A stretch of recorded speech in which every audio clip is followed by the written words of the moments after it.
Welcome friends, welcome to R channel my first view. இன்னைக்கு இட்லிக்கு சூப்பரான போட்டி குழம்பு தாங்க பண்ணியிருக்கோம். நம்ம செய்த இந்த போட்டி குழம்பு பார்த்திங்கன்னா சிம்பிளாக பண்ணிடலாம், ரொம்பவே சிம்பிளாக பண்ணிடலாம். போட்டின்னு நினச்சாலே ரொம்ப வேலை அதிகம் அப்படின்னு நினைக்கவே வேண்டாம், ரொம்ப சிம்பிளாக குயிக்காக பண்ணிடலாம். வீடியோவை ஸ்கிப் பண்ணாமல் பார்த்தீங்கன்னா மட்டும்தான் சிம்பிளான போட்டி கிரேவி எப்படி பண்ணுறது இல்லை சின்ன சின்ன ட்ரிக்ஸ் அண்ட் டிப்ஸோட நீங்கள் பார்க்கலாம். வாங்க ஃப்ரெண்ட்ஸ், இப்போ வீடியோக்குள்ளே போகலாம்.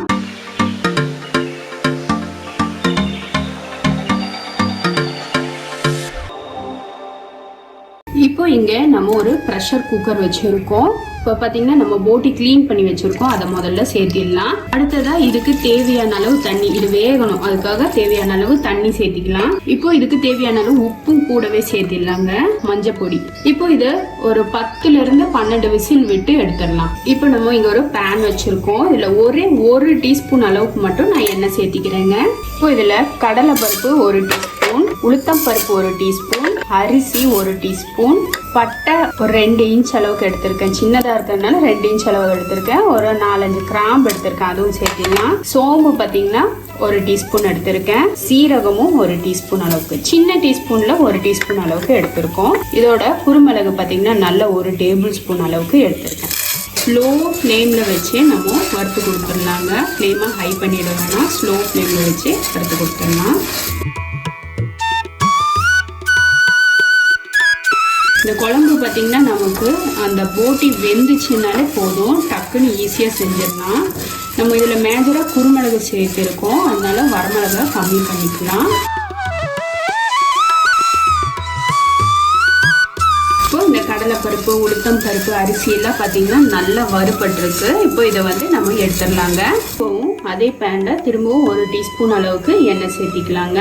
இப்போ இதில் பார்த்தீங்கன்னா ஒரு 5-6 வரமிளகா சேர்த்திருக்கேன். கூடவே ஒரு கட்டி அளவுக்கு பூண்டு, 1 இன்ச் அளவுக்கு இஞ்சி, அடுத்ததாக ஒரே ஒரு சில்லு மட்டும் தேங்காய். இது தேங்காய் ஆப்ஷன் தான், நம்ம சேர்க்கணும்னு அவசியம் கிடையாது. சேர்த்தா கொஞ்சம் டேஸ்ட் கூடுதலாக இருக்கும். அதனால பெரிய சைஸ் வெங்காயம், பெரிய வெங்காயம் இருக்கு இல்லைங்களா, பல்லாரி வெங்காயம், அது ஒன்று எல்லாத்தையும் நம்ம நல்லா வறுத்து கொடுக்கலாம். வெங்காயம் பார்த்தீங்கன்னா சாஃப்ட் ஆகிற வரைக்கும் வறுத்து கொடுத்துடலாங்க.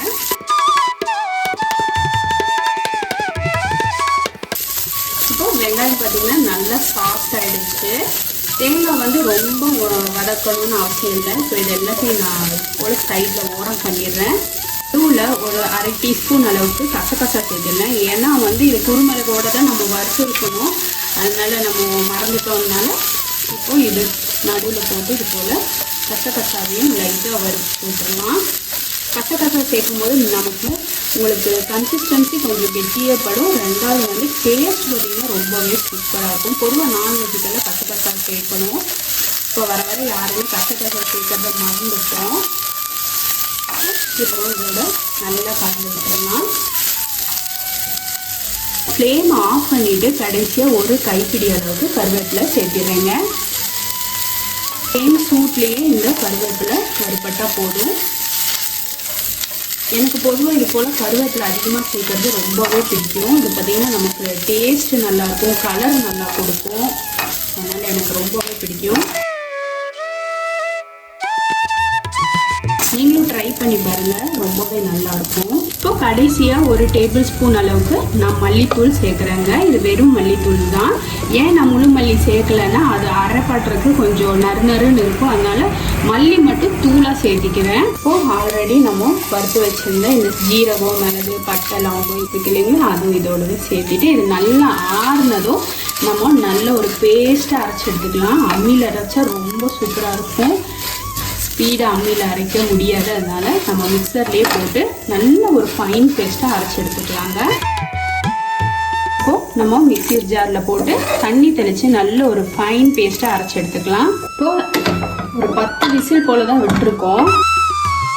இப்போ முக்கால்வாசி வெந்திருக்கு பார்த்தீங்கன்னா, முக்கால்வாசி அளவுக்கு தான் வெந்திருக்கு, இன்னும் வேக்காடு வேணும். இப்போ இதில் ஒரு 2 கைப்பிடி அளவுக்கு சின்ன வெங்காயம் நான் சேர்த்திடுறேன். நான் முழுசாக தான் சேர்க்குறேன். அடுத்ததாக தக்காளி பார்த்திங்கன்னா நல்ல பழுத்த தக்காளியை, பெரிய சைஸ் தக்காளியை ஒன்று கட் பண்ணி வச்சுருக்கோம், ரஃபாக தான் கட் பண்ணியிருக்கோம், அதுவும் இதோட சேர்த்திடலாம். இப்போது அரைச்ச இந்த விழுது இதையும் இதோட சேர்த்திடுறேன்.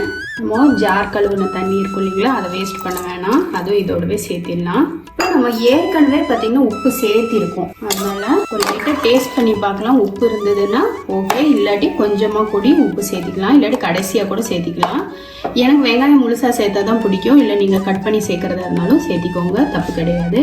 இப்போ இதை ஒரு 2 விசில் மட்டும் விட்டு எடுத்துக்கிறேங்க. இப்போ 2 விசில் விட்டு நம்ம இப்போ ஓப்பன் பண்ணி பார்க்கலாங்க. சூப்பராக குழம்பு ரெடி ஆகிட்டு இருக்கு. இதுக்கு மேலால நம்ம தாளிச்சு கொட்டுறதா இருந்தால் கொட்டிக்கலாம்.